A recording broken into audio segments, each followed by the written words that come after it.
Hi, I'm Chuck Olenek.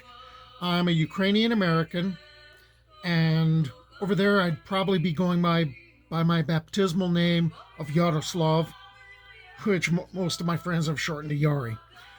On February 24th, Russia began bombing and invading Ukraine. And since that time, I've been getting a whole lot of questions from friends, from former colleagues. I'm a retired teacher. And they're asking me because I'm Ukrainian, and I'm the one that they know. And I used my heritage and my family's experiences to teach in schools for about 36 years before I retired. There's been a lot of conversation about the goals of Russian leader Vladimir Putin. And there's talk about him retaking lands that once belonged to the Soviet Union, that he used to be a spy for when he worked for the KGB. But we need some backstory in order to understand how the war got triggered. In the 1980s, the United States and the U.S.S.R. were locked in the Cold War and had been since the end of World War II. Nuclear arsenals had been built up, alliances had been formed, and wars were fought by proxy in smaller nations.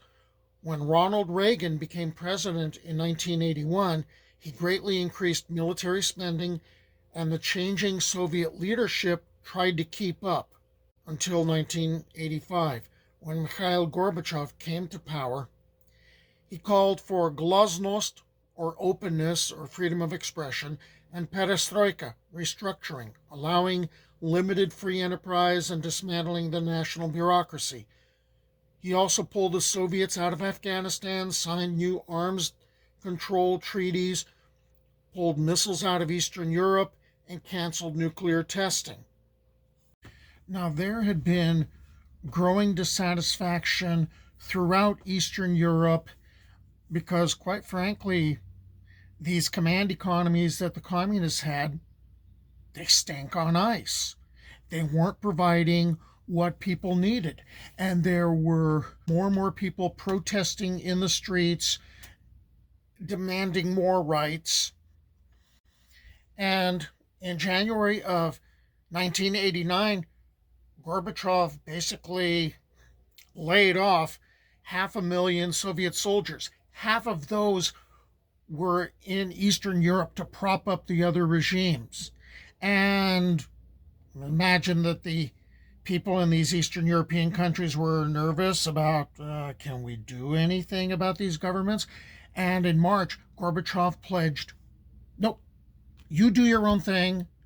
We're not coming back. And within a short time, most of the communist regimes either resigned or were overthrown. Most of it was bloodless, except in Romania. And by November of 1989, the Berlin Wall came down. When the wall came tumbling down, I was fortunate enough to be around my parents. I had come back to the house, you know, and I saw my parents, who had never ever danced in front of me. I saw them dancing in the living room. There was no music on. The TV was on. The news was on. And I saw what was going on as far as the Berlin Wall was coming down. And they were celebrating it as the demise of communism because they saw, even though it wasn't their country, they saw hope that Ukraine would be able to get rid of communism and would someday be independent. Then Gorbachev introduced glasnost, or openness, and perestroika, the restructuring, because he wants to dismantle the top heavy Stalinist bureaucracy thing that was really the model for the Soviet Union. He unleashed a couple of very powerful forces. One of them was a desire for genuine change, and there was another big push from the different ethnic groups who wanted to fight against the colonial mentality that had been such a major part of the Soviet Union, because all those Soviet socialist republics that were inside the Soviet Union, they were dominated by particular ethnic groups. And there was this painting by Stepan Karpov that was done in 1924. I think it's like called Socialist Realism. It was supposed to be art that like anybody could understand.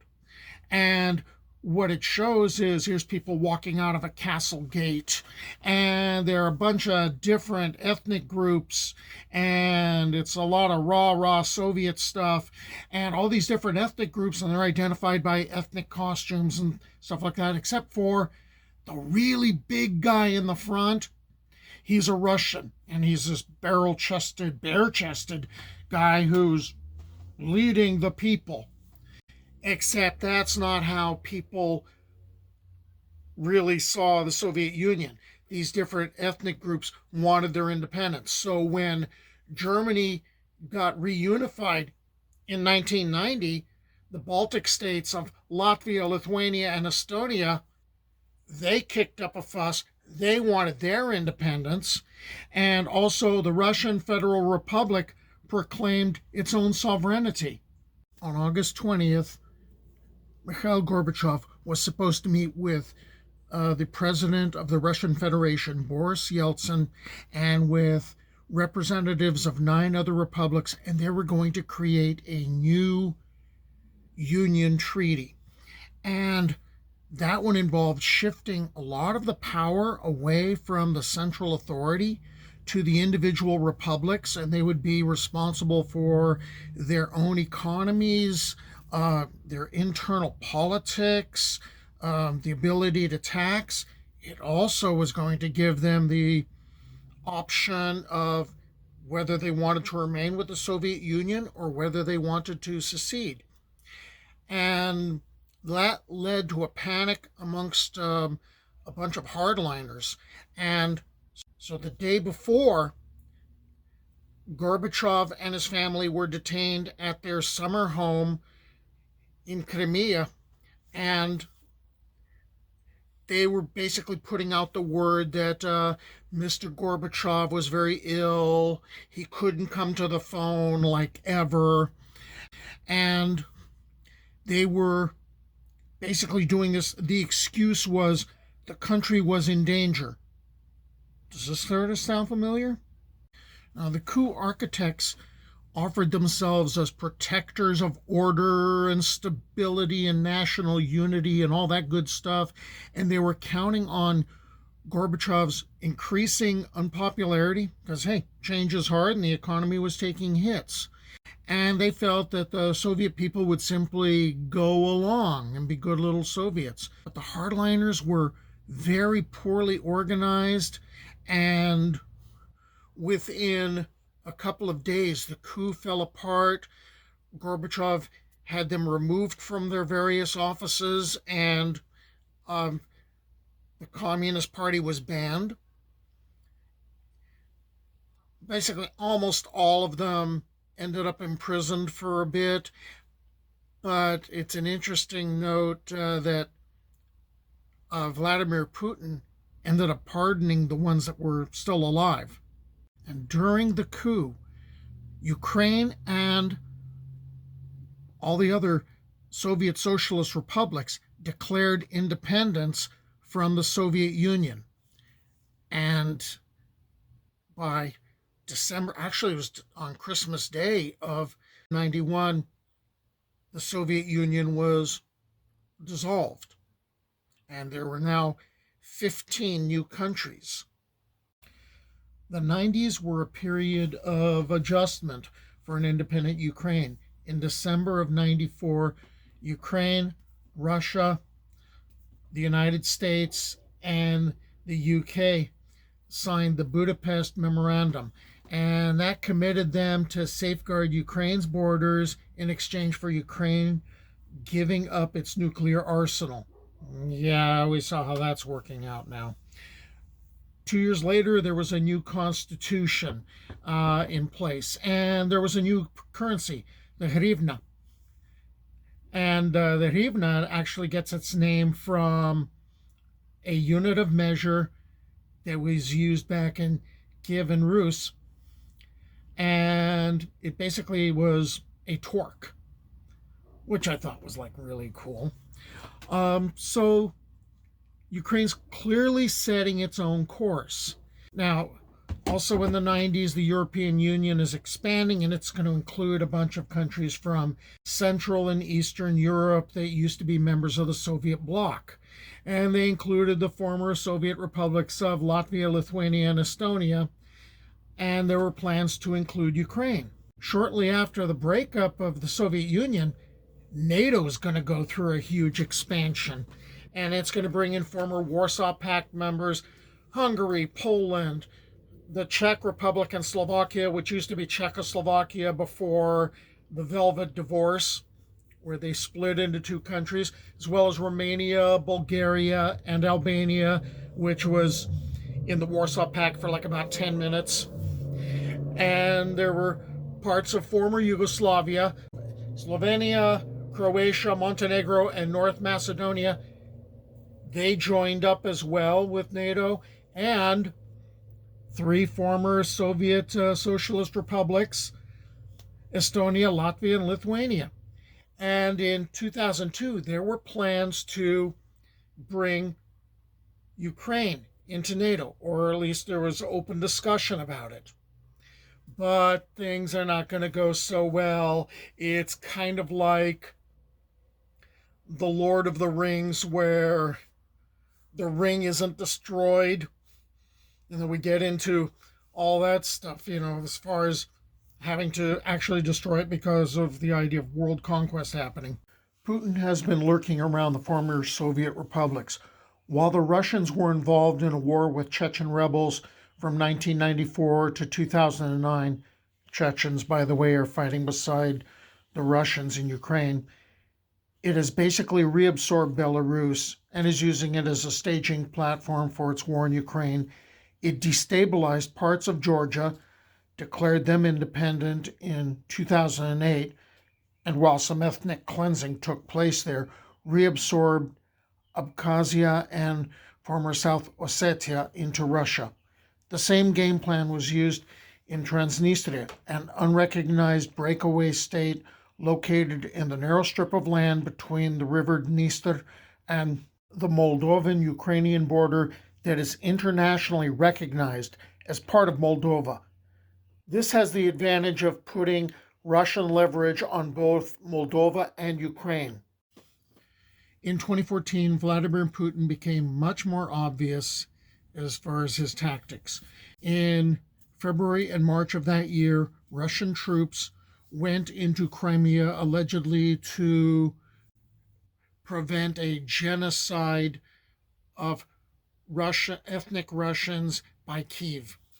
And what ended up happening was suddenly Crimea declared its independence and wanted to be part of Russia, and it announced that it was the Republic of Crimea, and within a very short time, it was suddenly part of Russia. And the world went, oh, that's sad. The next month, there were issues that took place as far as pro-Russian groups that were backed up by Russia that ended up proclaiming themselves republics, Donetsk and Luhansk. And these were along the Russian-Ukrainian border. And, during this time, you have a Malaysian airliner that shot down over the conflict zone that killed all 298 people on board.